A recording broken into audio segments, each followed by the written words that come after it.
Assalamualaikum warahmatullahi wabarakatuh. Selamat sore, sahabat-sahabat e-commerce, sahabat-sahabat pejuang SKB CPNS, atau sahabat-sahabat yang sedang berjuang. Mari kita membahas soal-soal kasus asuhan, kebidanan, nifas, dan menyusui. Nah, kita lihat bersama di soal pertama. Mari bagi teman-teman yang sering atau yang sudah melihat video saya di channel ini, pasti sudah tahu kipoin-kipoinnya. Bagi yang belum, mari lihat video sebelumnya untuk selanjutnya bisa memecahkan soal-soal kasus sesuai dengan tema. Sebelum kita mulai, like, subscribe, comment, and share jika bermanfaat, dan mudah-mudahan harapannya lulus dengan optimal. Kita kembali ke soal.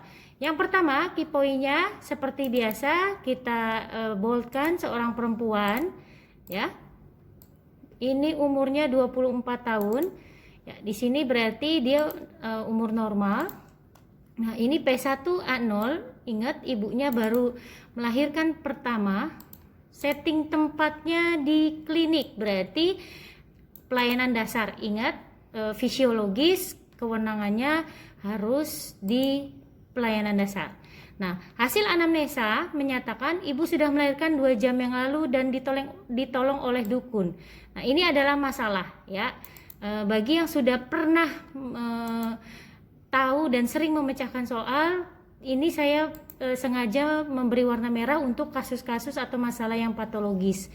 Nah, kasus yang masalah atau kasus yang fisiologis ini kita abaikan seperti di sebelumnya. Nah, ini maaf, ini suhunya 36,8. Nah, terdapat perdarahan jalan lahir dan tampak rahim keluar. Nah, ini hati-hati ya, ini yang dibilang inversio uteri. Berarti rahimnya keluar. Istilah ilmiahnya adalah rahimnya keluar. Nah, apakah tindakan yang harus dilakukan bidan sesuai dengan kewenangannya? Karena di klinik dan ini diagnosanya inversio uteri, jadi jawabannya apa? Apakah ini kewenangan bidan?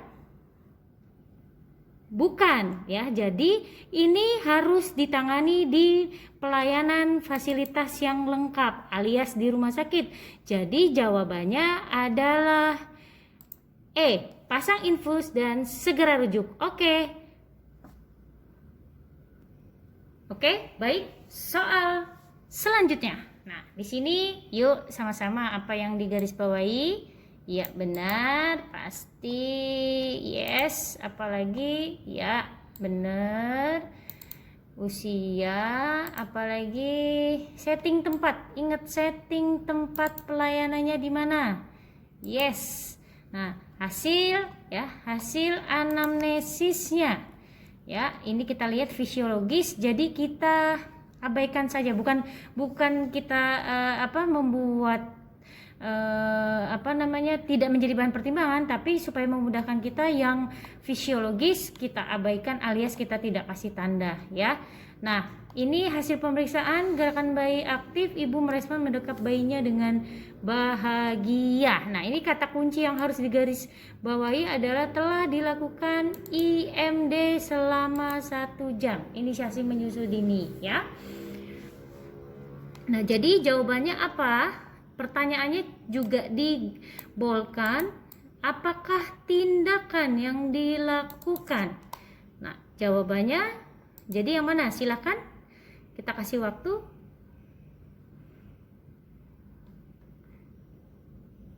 Ya, jadi sudah pasti jawabannya adalah bonding attachment. Nah, kenapa jawabannya bonding attachment?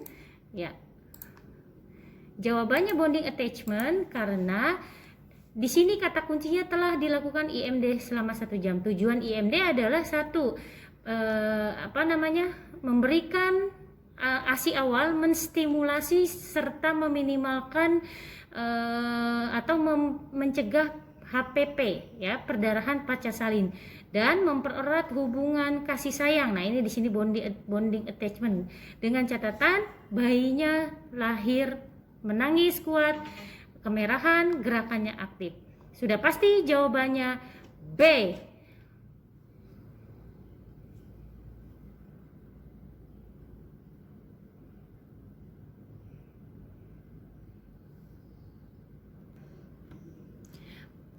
Oke, gimana? Masih semangat? Yuk, bagi yang belum dinyalakan loncengnya, notifikasinya buruan sekarang. Klik and share. Jika itu, dan insya Allah pasti bermanfaat.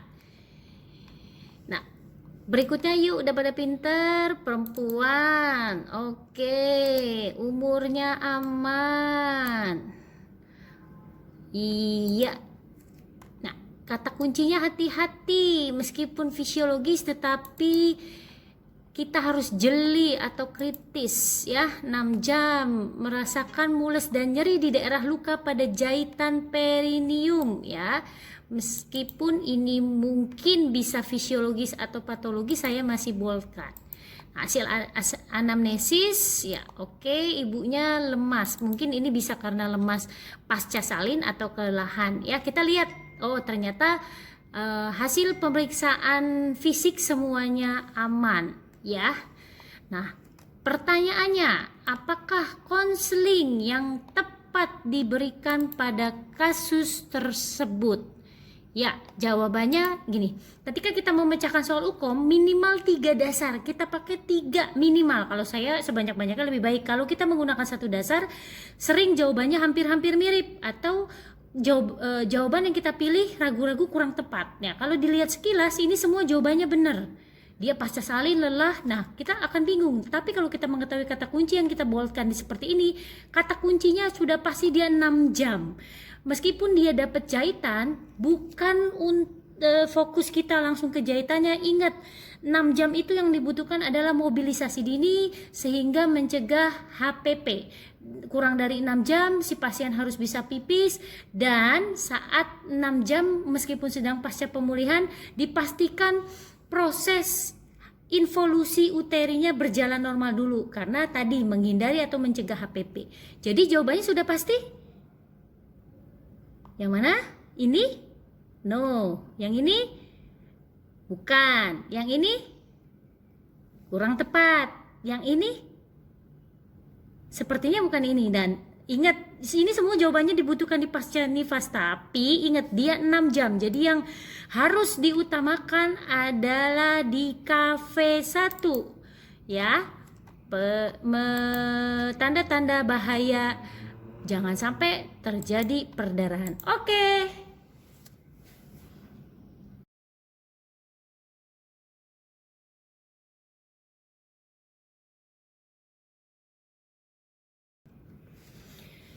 Yuk, masih semangat? Pastinya sersat, serius, tapi santai. Oke, sahabat sehati, sehat itu harus dan pasti. Sahabatku, komunitasku, yuk. Mari kita simak soal selanjutnya. Perempuan, ya, oke. 23 tahun, ya, perlu di review kembali bahwa usia yang normal adalah 20 sampai 35 tahun. Kurang dari 20 atau lebih dari 35 tahun termasuk usia resti. Oke. Selanjutnya anak pertama. Nah, waktu ini, ingat, waktu merupakan kata kunci yang harus teliti. Setting tempat.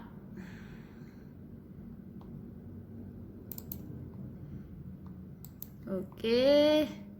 Mengeluh masih terasa lemas ya. Ini bisa menjadi fisiologis, bisa menjadi patologis, tapi analisa kita sejenak adalah ini pas kelelahan karena pasca salin ya. Nah, ini yang harus kita boldkan. Nah, hasil pemeriksaan sementara ini aman ya. Jadi kita abaikan. Nah, pertanyaannya adalah apakah adaptasi psikososial? Ya, adaptasi psikososial pasca salin. Oke, jadi ingat apa yang merupakan kata kunci sudah saya boldkan. Dia masih pasca salin di hari kedua, biasanya hari 3 hari pertama si ibu masih ketergantungan dengan keluarganya. Hari pertama dengan tenaga medisnya, ketika pulang otomatis kalau bisa disupport suaminya ataupun keluarganya, dibantu dilibatkan dalam perawatan dan pengurusan bayi ya, karena ibunya tadi pasca salin mungkin masih nyeri dengan luka jahitannya, masih lemas, masih cemas dan lain-lain. Nah, otomatis ini yang dibilang adalah taking in. Ya, jawabannya pasti adalah taking in. Kenapa bukan taking hold ya? Karena taking hold itu si ibu sudah mulai peralihan. Artinya si ibu sudah mulai mampu diajari merawat bayinya, sudah mampu untuk menyusui bayinya. Karena di minggu pertama itu biasanya ASI sudah mulai lancar ya. Kalau di hari kedua ketiga kan tadi seperti di taking in, ASI kolostrum baru keluar, si ibu baru tahapan belajar bertahap menyusui. Tapi ketika dia sudah di hold ya, di pertengahan, ingat aja adalah H itu berarti hari ketujuh, 7 belakangnya hurufnya H, 7. Ini pasti di seminggu pertama. Nah, kenapa jawabannya bukan letting go ya? Terakhir, letting go ini sudah di atas 1 minggu atau sudah 2 minggu sampai dengan pasca salin selesai ya, 6 minggu atau 40 hari si ibu sudah bisa mandiri, sudah bisa mampu merawat bayinya sendiri dan mengurus dirinya sendiri ya. Jadi ingat, ini yang lain pengecoh. Jadi tahapannya ada taking in, taking hold, dan letting go. Go mandiri. Oke.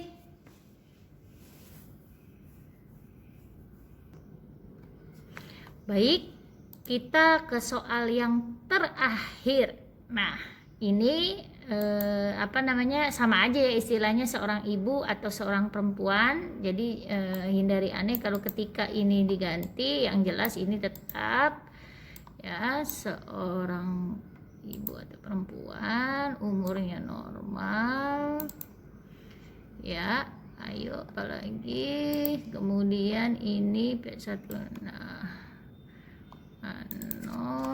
oke.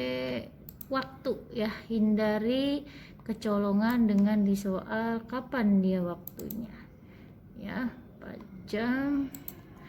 Kita sepakat bahwa ketika kita temukan patologis, dia harus di warna merah ya.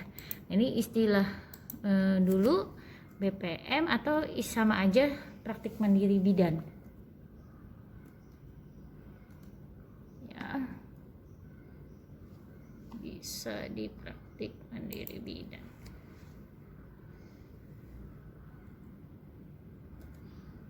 Oke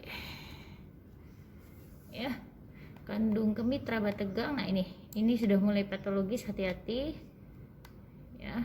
Ini bisa visio kita merahkan saja untuk kita bisa lebih waspada ya, meskipun bukan patologis tapi sudah mau mengarah. Ibu tidak merasakan rangsangan buang air kecil. Nah, hati-hati nih, jangan sampai ini bisa menjadi patologis ya. Bisa karena yang tadinya fisiologis bisa jadi patologis atau sampai mengenai sarafnya.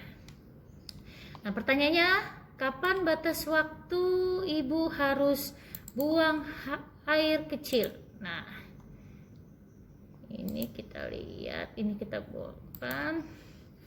Nah, ini bisa kita lihat. Nah, ingat bahwa di teori adalah ibu pasca salin harus di warning nih, kalau bisa buang air kecil paling lama atau kurang dari sama dengan 6 jam dia harus bisa pipis. Kenapa?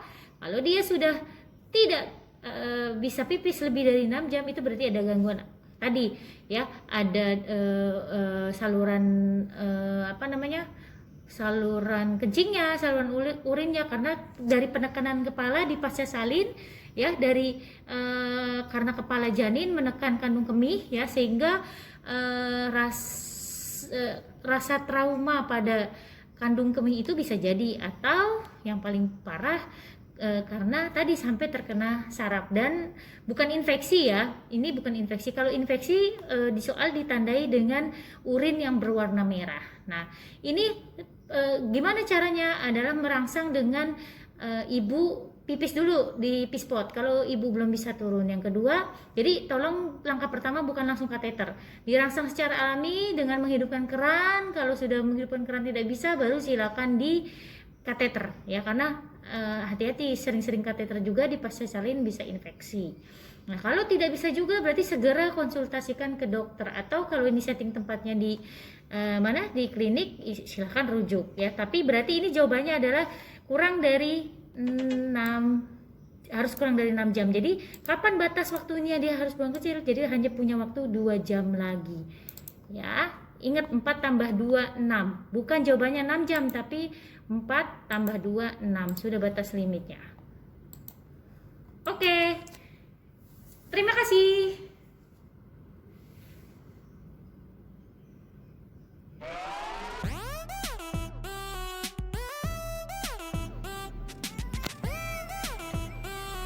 Baiklah, demikian pembahasan soal-soal kasus, soal-soal UKOM, soal-soal SKB, CPNS, asuhan kebidanan masa nifas dan menyusui.